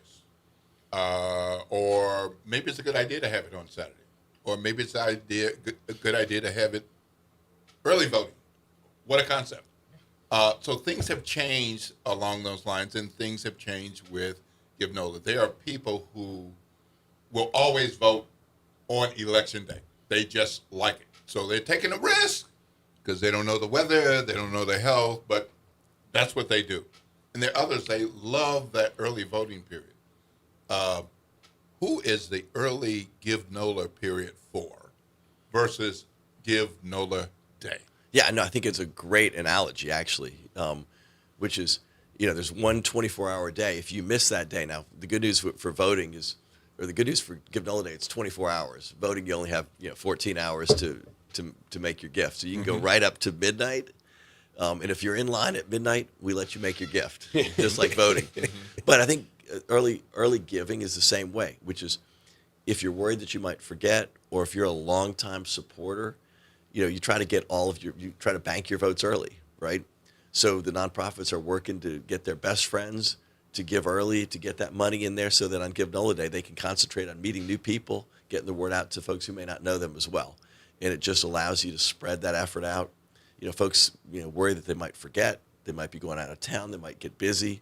So it's a good day. It's also a good day to talk about getting people prepared. Whether you vote on election day or not, during early voting, you're thinking about what candidate you might vote for. Same thing with Give NOLA Day. So think about those nonprofits. If you want to wait till May 5th, that's fine. Don't forget. But develop your list of folks, just like you're walking into the ballot box. Develop your list. Put it in your cart on the online checkout. It's as easy as any online shopping that you've ever done, and it's as much fun. So you can always add different nonprofits to that list. Okay, I'm going to continue with the voting now. Okay, so there are people who, when they had the chance to move from voting on election day to vote early, they liked that. But there are some people who are like, I might find out something else before election day. I don't really want to cast my ballot. I want to wait. So what if somebody says, okay, I hear you guys. I'm going to go online and give. And then 4 days later, they hear about an organization. It's like, can they change it? Or should they add dollars? Well, I was going to say they can give again. I mean, look, Throw in that caveat. The nonprofit world, we're all good. We don't have scandals. There's nobody running negative ads. So I think most people can feel pretty good. They know that all those nonprofits are in good standing with the IRS, the Secretary of State, and so we're confident. But if somebody makes a gift and they want to reverse it, they can just call the Greater New Orleans Foundation. We want people to be happy with the gift they give, and so that happens a few times. Sometimes every once in a while, somebody adds an extra zero that they didn't have in their bank account. They got to call us up. 1,000. Right, exactly. No, that's not what and so we want to make sure that people feel good about the gift they give, and so far they do. The other thing I would say, people can also share information about it. So if there's a nonprofit they learn about a little further into the campaign, they're not in a position to give more. Think about the networks we all have, social media. I mean, they can share information about the campaign and help spread the word, and that is incredibly valuable. So, of course, the Greater New Orleans Foundation, with the support of sponsors like Delta Utilities, is promoting this, marketing this, making people aware as much as possible.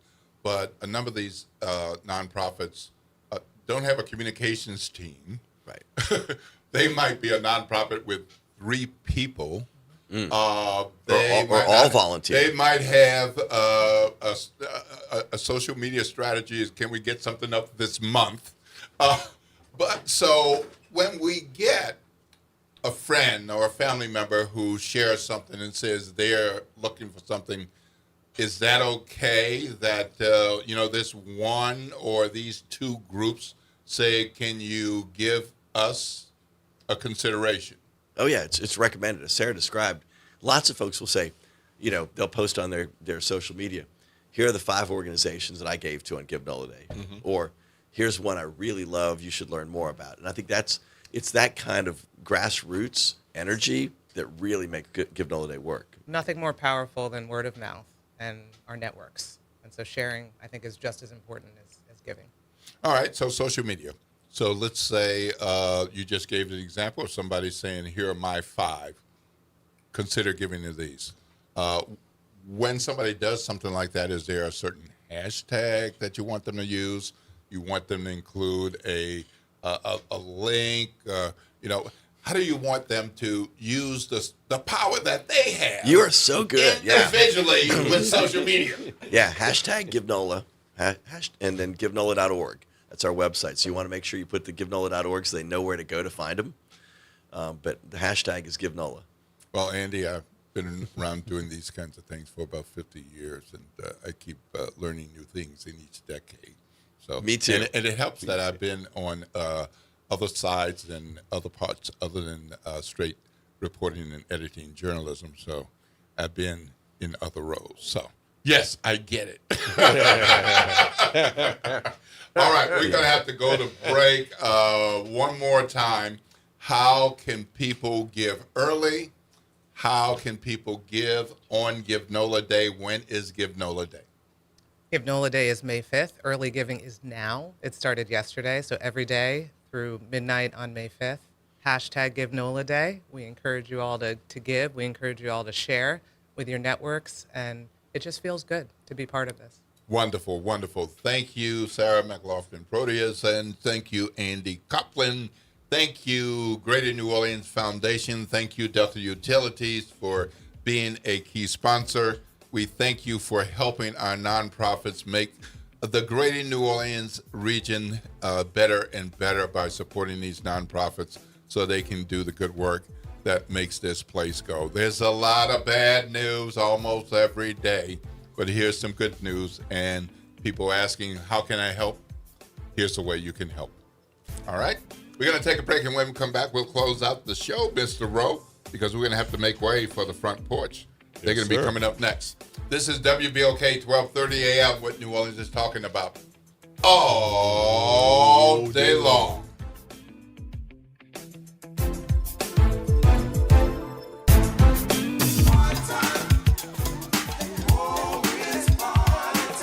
That's right. It's party time each and every Sunday night at 7 p.m. on WBOK. It's the Throwback Throwdown with DJ Wick as he brings you the best in old school from the 70s, 80s, 90s, and the early 2Ks. Plus, the party goes to another level at 9 p.m. with the Throwback Throwdown Party Mix to round out the night. It's the Throwback Throwdown Sunday nights at 7 p.m. on WBOK and on the World Wide Web at WBOK1230.com. There's a Jewish saying that if you save one life, you save the world. Jesus said, whatever you do for the least of these, my brethren, you do for me. This is the time for good people to come together to help house the homeless. Donate gently used dishes, blankets, and furnishings to Nonprofit Unity of Greater New Orleans so together we can help our most vulnerable neighbors get off the streets into apartments with supportive services. For more information to join in on our good work, go to unitygno.org. This is The Law in Your Legacy. I'm attorney Pete Hamilton. I'm attorney Ryan Hamilton. Losing a loved one is tough enough. Do you really want your family dealing with court battles and paperwork on top of it? Whether you choose a will or a trust, think ahead. Take care of your family. Let them focus on healing instead of headaches.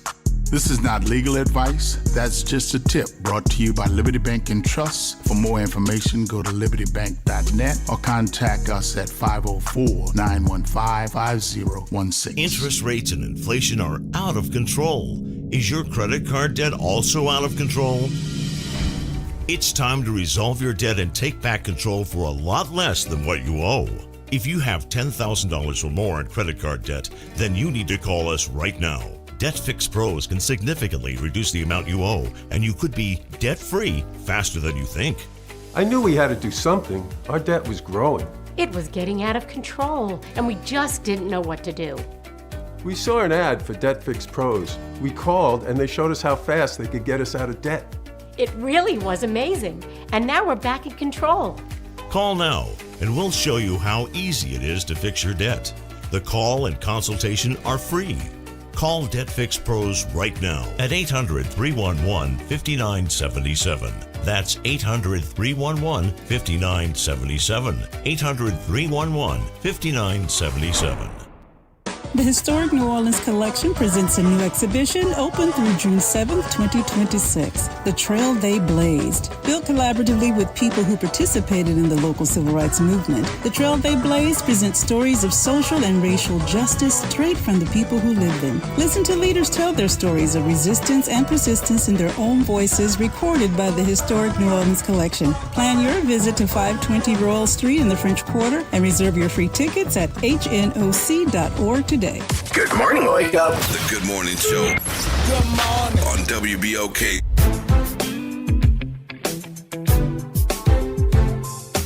Good morning, good morning, good morning, good morning, New Orleans, and welcome back to the Good Morning Show. This is Will Sutton. I'm here with Ro Brown. And in just a few minutes, you're going to have the pleasure of hearing from Kimba on the front porch. And, of course, we have Tavis Smiley after that. And later this afternoon, G-Man. The G-Man, Gerard Stevens, will be on at 4 p.m. with the your reality check. Well, Ro, I don't know about you, but this was quite a show. Yeah. It was quite a show. We heard from the judicial You did candidates. a great job. We heard from the judicial candidates for Section J, criminal court. 2 days we've had forums with judicial candidates. That's right. And we're going to try to have, and we're working on the third. And I want to express to people, how important that is. People don't think judge elections aren't that big a deal. You don't have to vote on those, that sort of thing. But like I said, our lives were changed by judges. Yes, if you were, especially for African American. I really appreciate Alicia's call that got to that point about the connection with the community. Yeah. Because so often people say politics don't affect me. And Alicia's call made me realize that. I hope it made the listeners realize, yes, judges affect you too. But we need to know you. Okay. Exactly. It is 8:58 a.m. Up next is the front porch. And we're going to be signing off. Lord willing, I'll be back again tomorrow morning. And we'll see what he says about that. This is WBOK 1230 a.m. What New Orleans is talking about all day long.